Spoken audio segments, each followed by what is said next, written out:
So last week, everyone freaks out because this guy, Senator Rob Portman, who's a senator from Ohio, Republican. Also, what's so notable about him is he was Romney's basically like number 2 pick for VP after Paul Ryan. Poop. Yeah, that's right. He so stupid.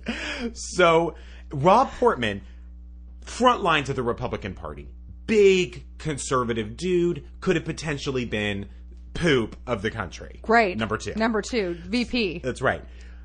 Last week he announced that he decided to support same-sex marriage because his son is gay. Great. And Has his son always been gay, or did he just come out of the closet? I think he must have always been gay, and I don't think he just came out of the closet. But Portman woke up one night movie style yes, and he's like, I gotta do the right thing. Exactly. Now in the same breath, he just sort of said I can't in good conscience do this. My son is a good person who deserves love. Blah blah blah. He actually did not even say it as eloquently as I just did. By the way, too, can I say this? Because I did read this story and I think it's fantastic. Part of politics is that you're not supposed to do personally what you feel, right? Isn't that you're supposed to do stuff on behalf of your constituents? I'm not saying I disagree with him. I'm saying that is a fundamental problem with a lot of politics. Go ahead. Right. But anyway, he also in the same breath said that, but I think that this is a good example of how the tide is turning, because I would say that most of his constituents, if 61% of America is now in favor of gay marriage, I would also say... They do, yes. Yeah, or are turning also. Well, that's what I'm saying. Probably are making the same progress he is. I'm saying this on 2 levels. I'm saying, A, if he does indeed represent a section of his state that does overwhelmingly support gay marriage, he should absolutely be for it. And vice versa for anybody who doesn't support it, whose constituents do. Unless you are part of a sea change. And I think that that's what's happening. And maybe he could be leading it, or he's in the middle of it. And they're trying to be more inclusive anyway. Yes. They're doing a bad job, but they're trying. Terrible. But at the same time, he also said that he wouldn't take a leadership role in the fight for marriage equality. You know what I mean? He's not going to be... He already did. On the front line. Exactly. But he's basically saying, I'm not interested in serving on any committee. I don't want to do, my tap dances, and I don't want to do my pirouettes and whatever, you know what I mean? All the things that senators do. Exactly. So, he's not interested. He also voted for DOMA, to support DOMA, and he tried to ban gay adoption in Washington, D.C. When? When he did not know that his son was born. So yes, before all this. What's interesting about this is a couple things.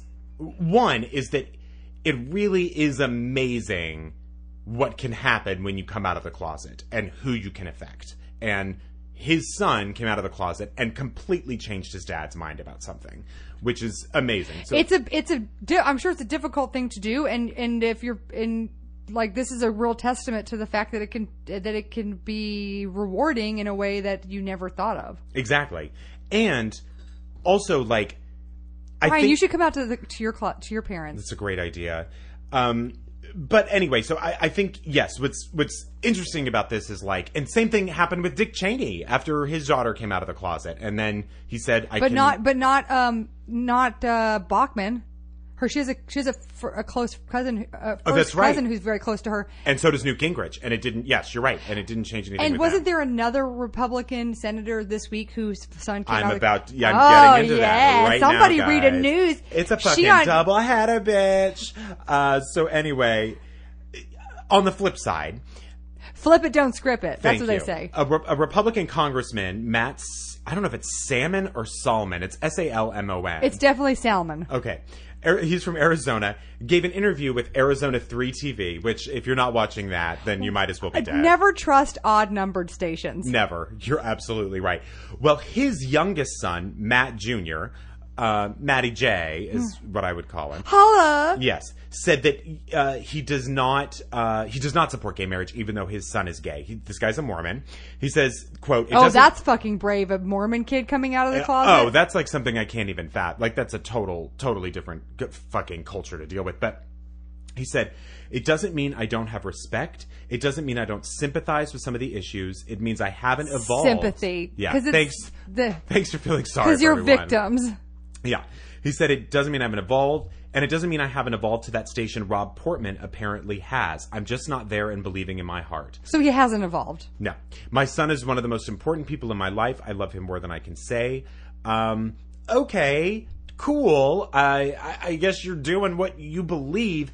I will also say that did he do this to like reinforce that most Republicans aren't okay with this issue? Because why even do this interview in the first place? At all. I know. And maybe maybe the news I don't know if the news outlet knew about his son.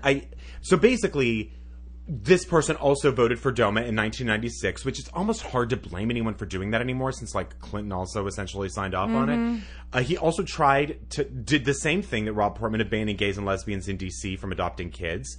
And is really been anti-gay. It's not even like, no, I don't accept gay marriage. It's like he is. I mean, this is like, you're using your power to stop people from having rights. You're going above and beyond the call of shitty, basically. His wife also has done the same kind of shit. Sought to ban gay marriage, civil unions, all of this. And they still don't want their kid to be able to get married. No, they're very, very, very anti-gay. Because they don't. Part of that quote was something about like, I don't want to redefine 2,000 years of what society said, which it was something like that. And then when I read that, I was like, you fucking dumb motherfucker. Yeah. That is the exact reason. You don't do things that we did 2,000 years ago. Yeah. I don't wear a fucking bonnet. And Brian, you don't make bread. I know. Thank you. Although I am learning. Those are the only things that were done 2,000 years ago. That's it.